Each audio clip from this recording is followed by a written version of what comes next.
I find myself, I'm pregnant for a third time with a third baby girl.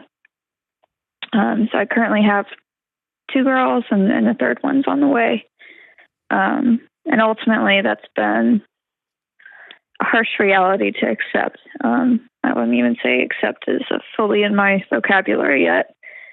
And to preface this discussion, I did want to say I recognize just how lucky I am to be struggling with this exact situation, because I know so many are not, would be, counting their lucky stars to be in my exact situation. But that doesn't minimize your pain.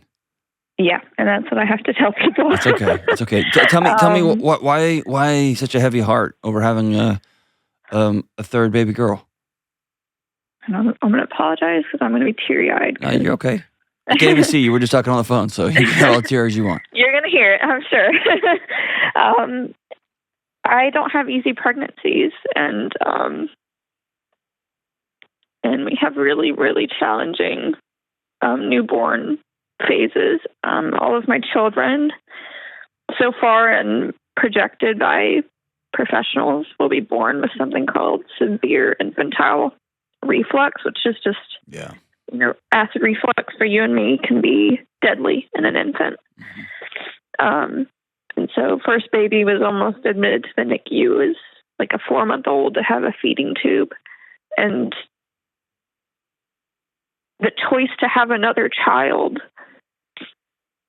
comes with an incredible weight of 6 months of just really intense colic medical appointments, and it's something they'll grow out of, but it's a very, very intense newborn period. As it is with anybody, but just an extra layer of it. And so I think the disappointment is that I had even, told my husband years ago, it's like, I want 2 children and I'm done. And we didn't even find out the gender of our second child until she was born, because I was so dead set on having 2. And there was just a deep gut-wrenching that was, I'm not done yet. My family's not done yet. And this hope of, please let us have a chance to have a boy.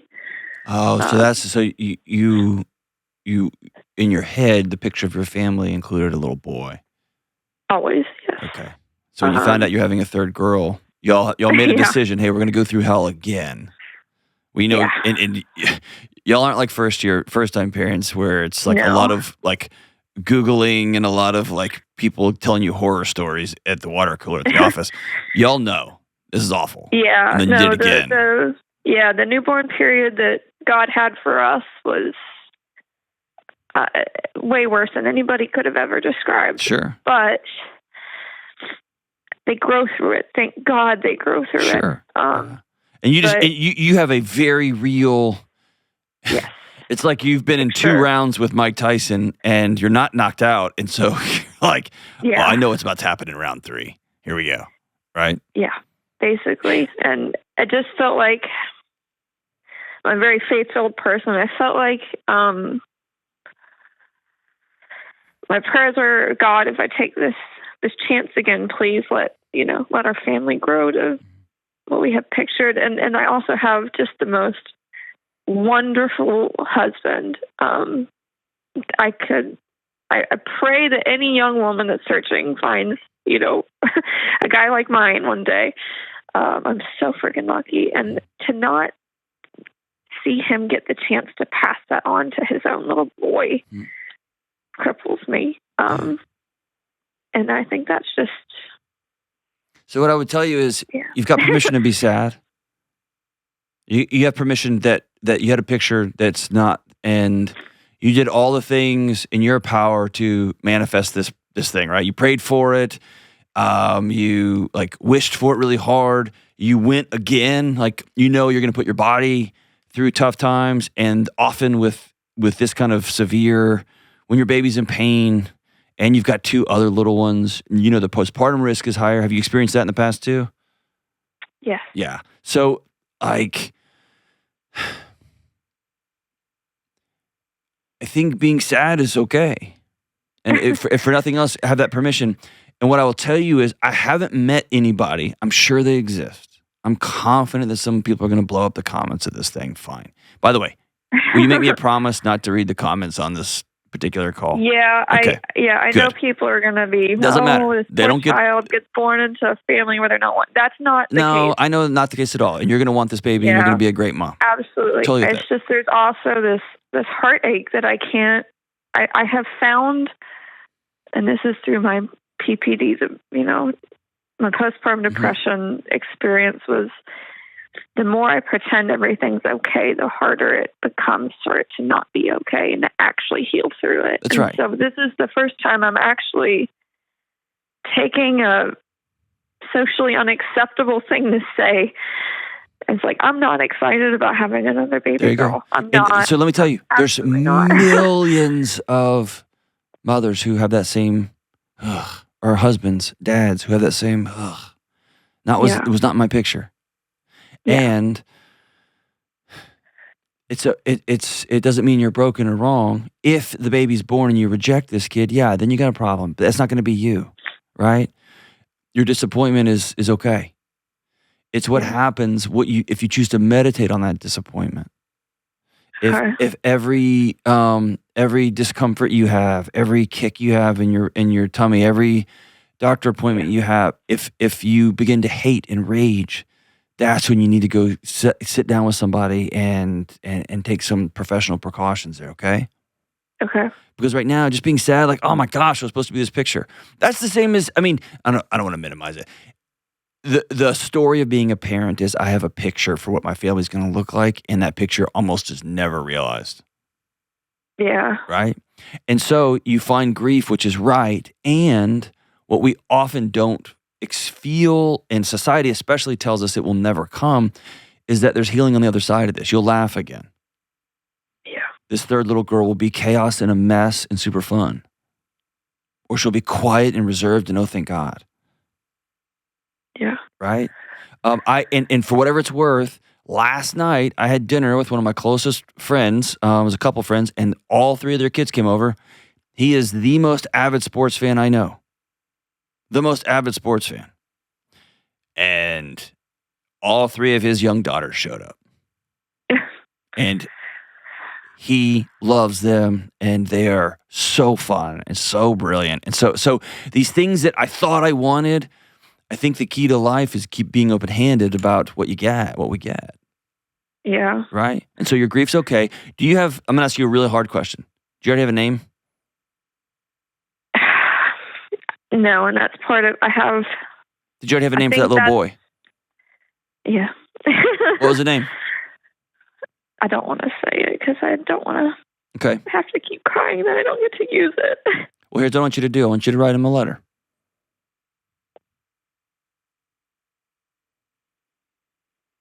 I want you to write him a letter. I said, I thought you were coming to our house. You went to somebody else's house. And we're going to miss you. And we know you're going to have a great, great, great life. And you better not marry my daughter.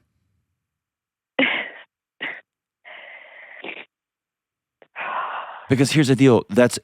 You're grieving it as a loss. You already have a name. You had a face. Well, and that's something that happens. You had a smell. I don't know if your wife experienced this. Is each of my pregnancies, I had very vivid dreams. Of course. Of, the gender baby I was holding. That's right. I could see their face, and it felt so real. Mm-hmm. And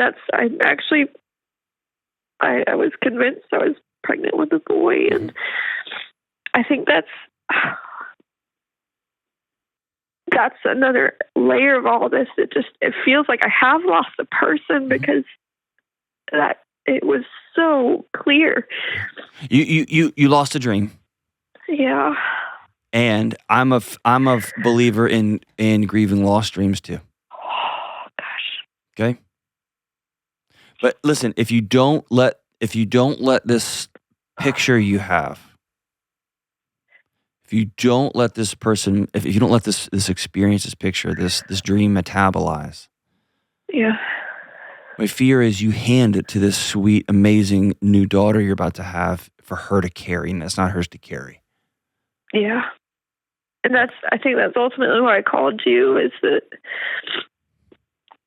I knew that the weight of what I'm feeling is too heavy for the phase of, I have a propensity to postpartum depression. It's like I can't be wrestling with all this and the biochemistry that's about to come. Sure. So let's do this.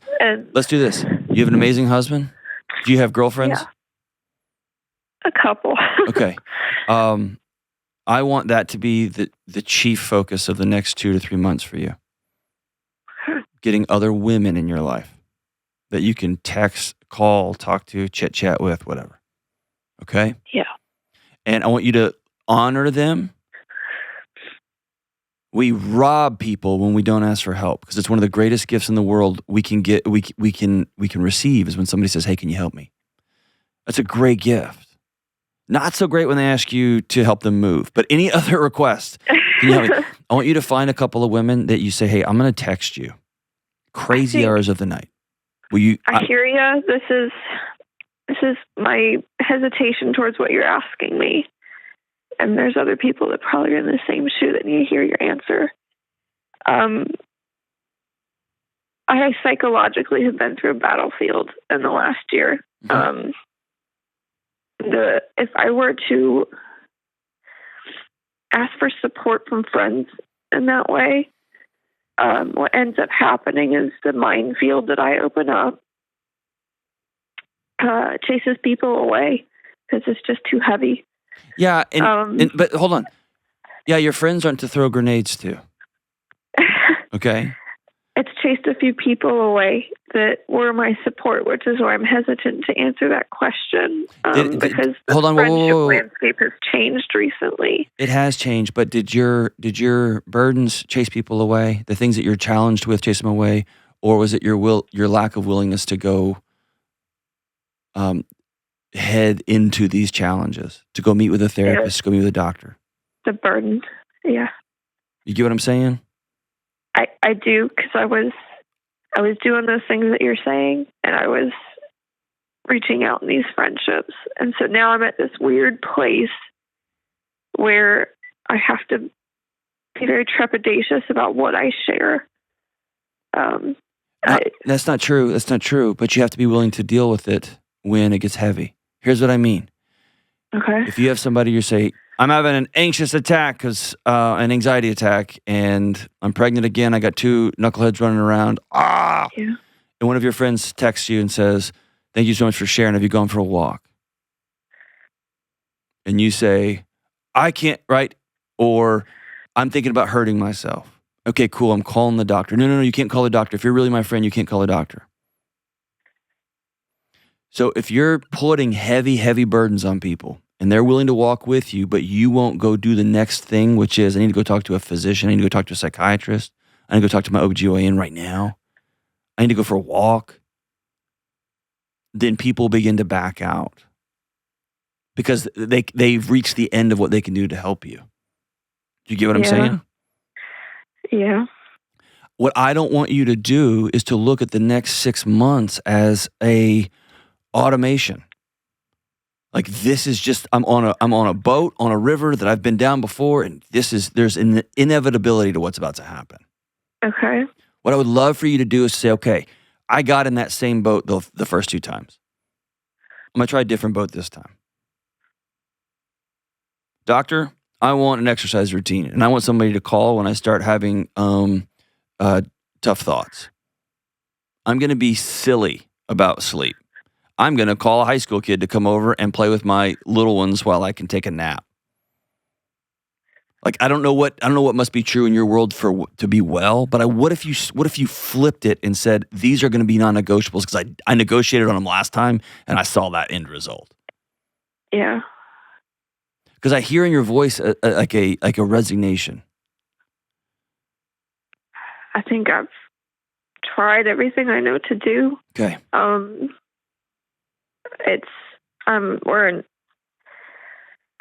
me back it up. We're an ex-military family. Mm-hmm. So we're new-ish to an area.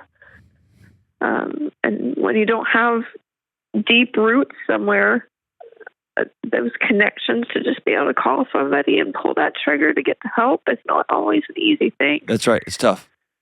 And it's not that I'm unwilling. I'm absolutely willing. Sure.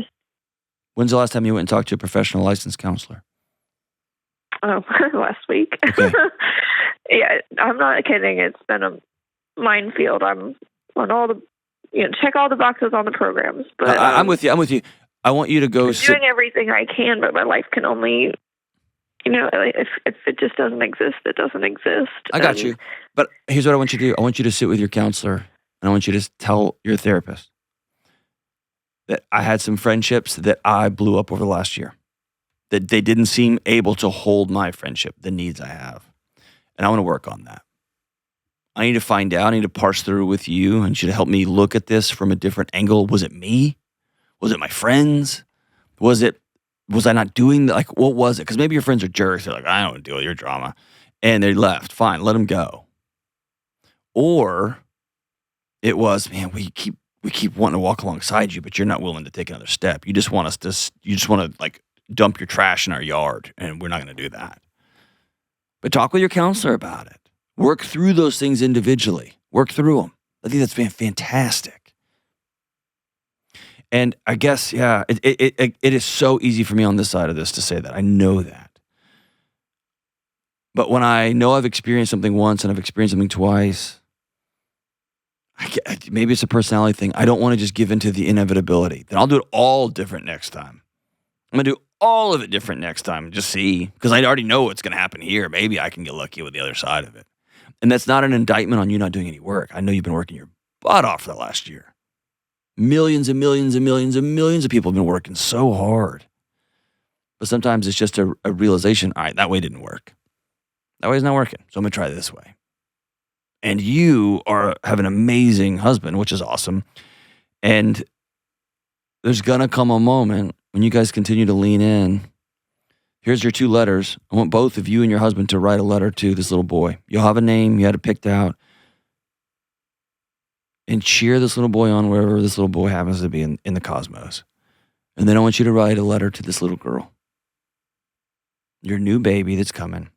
How much you're going to love her, what kind of life she's going to have, how amazing her childhood's going to be.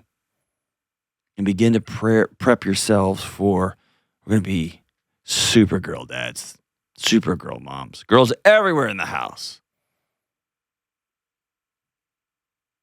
And when that baby's born, she's going to be ready to rock and roll into a house that cannot wait for her to be there. But right now, it's okay to be sad. It's okay to be bummed out. The picture was different.